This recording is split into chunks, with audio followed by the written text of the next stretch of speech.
¿vale?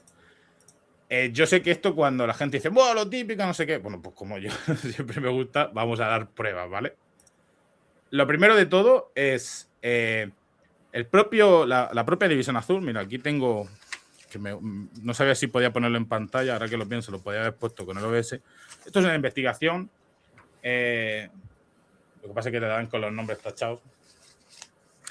Y te leo, ¿vale? Esto es de un desertor.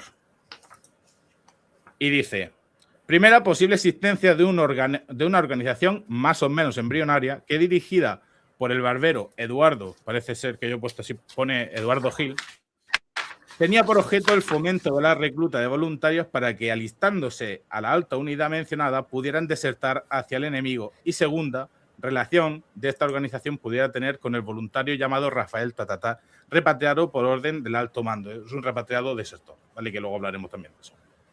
O sea, ya la propia División Azul, ya en las primeras expediciones ya empieza a ver que hay ciertos desertores.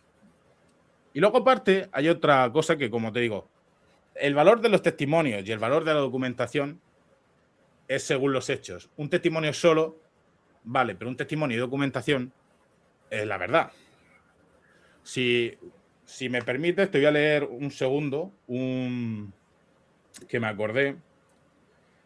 Mira, este es el libro, se llama De la deportación y la resistencia de Neus Català. No sé si sabes quién es Neus Català.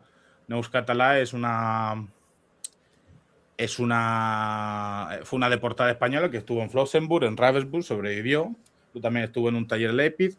Bueno, la cosa es que ella, al terminar la Segunda Guerra Mundial, se dedica a tomar testimonio de aquellas españolas que habían sobrevivido a los campos de concentración o que habían hecho la resistencia francesa, sobre todo.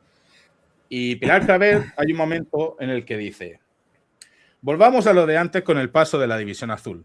Estos gritaban como locos: vamos a luchar contra los rusos. Nosotras, rojas, con nuestro salvoconducto, entrábamos en la estación y la arengábamos, y allí se organizaba un guirigay terrible. Siempre había alguno que había sido alistado por fuerza, no todos fueron voluntarios. Siempre llegábamos a hacer bajar y esconder a alguno, a veces uno, dos o tres. Les teníamos que llevar escondidos a nuestras casas, buscarles ropa y en el momento oportuno pasarlos al bosque, cerca de la línea de demarcación. Francia aún seguía dividida en dos. En aquellos bosques teníamos unos vascos que trabajaban escondidos y aunque no formaban parte de nuestro grupo de resistencia, nos ayudaban a pasarlos a la zona libre, desde el bosque. Les procuraban cartas y lo que fuera. Incluso hicimos desertar a un alemán con su fusil. Una refugiada española casada con un francés que tenía un bar lo escondió, lo hizo pasar por un lado y el fusil por otro. Nuestro buen trabajo con los de la División Azul alertó a los alemanes, aunque no supieron quién lo hacía, pero veían que cada vez más se les escapaba gente. Entonces nadie pudo acercarse a la estación. Una vez mi madre se topó con un jefe de la División Azul y la reconoció. Mi madre tuvo tiempo justo para desaparecer. Solo nos dirigíamos a los sin grado, no a los oficiales. O sea, esto quiere decir que en los primeros expediciones ya habían deserciones.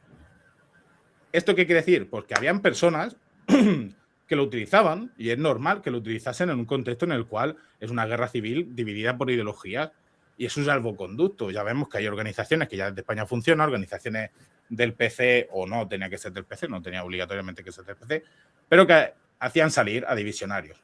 No solo con ello, y también que atender a otra cosa. ¿Cómo trataba el régimen franquista estas deserciones? Mal. Ya te digo antecedentes, te digo que mal. Te doy, por ejemplo, 4 nombres: Emilio Olvera Barrera, Manuel Toro Ramírez, Manuel Vázquez Amarillo y Manuel García Baradil. Todos ellos son desertores, entre comillas. ¿Por qué son desertores? Porque son personas que se quieren volver atrás en Logroño. Los 4 se quieren volver atrás en Logroño. De hecho, uno de ellos, que es Manuel García Bardevadil, es una persona muy conocida porque es un falangista, muy falangista, pero él, pues bueno, llega a Logroño y dice que él no quiere, que le da miedo, lo que sea, y él no quiere. Esta gente es tratada como desertora y es detenida. Muchos de ellos son detenidos y vueltos a poner en servicio y enviados a Marruecos. Porque, por alguna razón, Marruecos era como la especie de Siberia para el régimen franquista, y muchos los enviaba para allá. Entonces, este término de desertor es muy importante porque cierto es que a nivel global de la división catalogados se tienen unos 147 documentados. Eso quiere decir que hay un porcentaje más alto que no lo va a estar. ¿Qué pasa? Conforme se van enviando nuevos relevos, empieza a aparecer los desertores allí.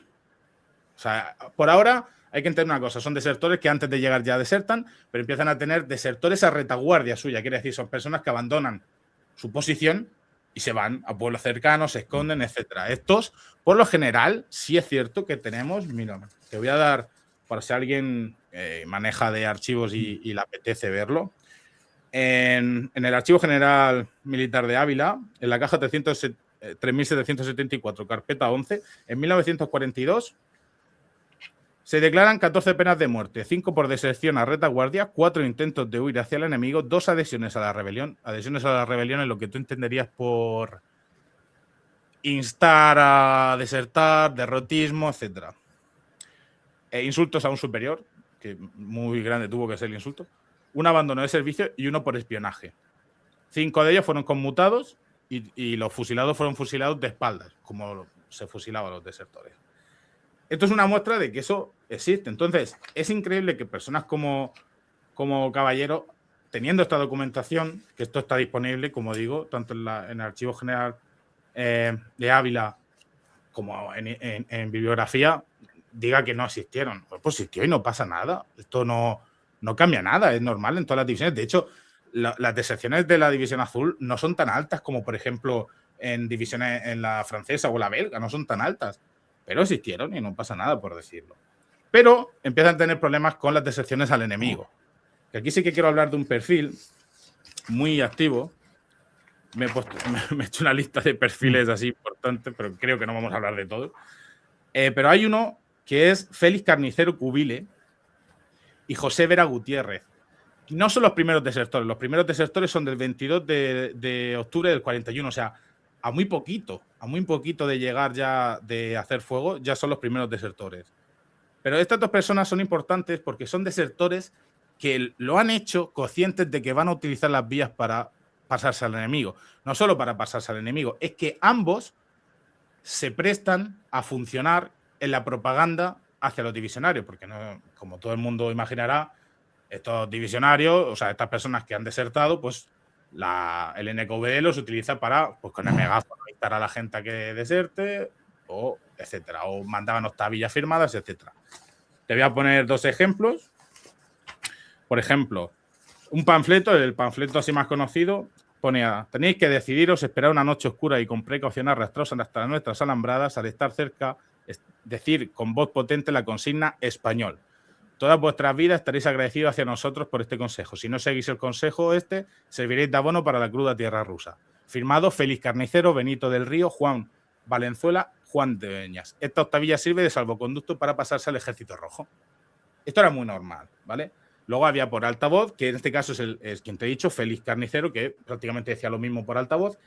Y luego hay a César Storr, que es también un perfil, es una persona que deserta, pero no permite que lo utilicen para propaganda. Y te lo explica muy bien. Dice: atravesamos muy lentamente y con sumo cuidado los campos de minas y llegamos hasta el lugar en que se encontraba una tanqueta rusa destruida. A poco más de 50 metros de las posiciones soviéticas dirigimos hacia allí unos gritos en ruso comunicándole que nos pasábamos a ellos. Cuando le preguntan, porque él escribió sus memorias, donde yo las recomiendo, César Astor se llama, él dice: me negué por 2 motivos a utilizarme en propaganda. Mi familia, que seguía en España, y el capitán de mi compañía. Quería evitar aquella posible represalia y por su lado el capitán se había portado muy bien conmigo y probablemente había influido en promocionarme ante sus superiores, por lo que pensé que podía perjudicarle si yo cedía a las peticiones de Juárez. Juárez es el comisario político del PC español, que en ese momento se ocupa, pues, de divisionarios que se han desertado. Entonces, todo esto yo creo que queda claro para empezar a conformarse qué tipo de gente se estaba añadiendo a los banderines de la división. Pero principalmente es cierto una cosa, la mayoría eran voluntarios. Hay luego que denigrar, desgranar, como he dicho, las personas que lo hacían, pues, por ejemplo, Ciges o Berlanga, que son famosos por decir en televisión que ellos lo hicieron por mercenarios, etcétera. Había muchos mercenarios.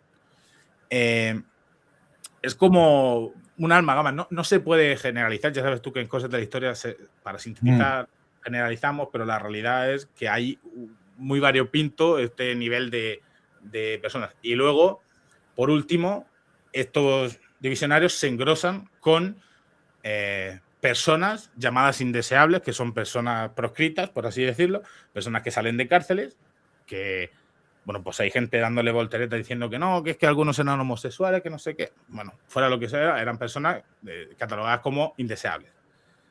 Hay otra gente que niega esto, pero sin embargo tenemos una carta que dice así. Esto es de Esteban Infantes. Dice, la premura con que fue organizada nuestra división, ahí a muestra te digo lo rápido que tuvieron que formar, por eso he tenido que explicar lo de la Operación Félix. La premura con que fue organizada nuestra división fue causa de que no se pudiera evitar que en ella se alistasen algunos individuos indeseables por diversos conceptos de antecedentes extremistas pertenecientes a servicios secretos extranjeros, aventureros, etc. Esto lo podéis encontrar en el ACMA, en el fondo suyo de Esteban Infantes. Entonces, ¿qué perfiles eran? De todo tipo. Personas que lo hacían por dinero, porque recibían doble paga, paga por el ejército alemán y paga en España. Personas que querían engrosar, personas que querían limpiar su historial. Mi familiar, por ejemplo, en ese caso, mi tío abuelo Gildo lo hizo en ese caso por limpiar historial.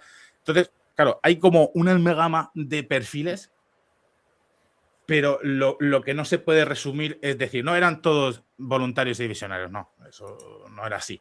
Ni eran todos falangistas, ni siquiera eran todos anticomunistas, ni... Es una amalgama.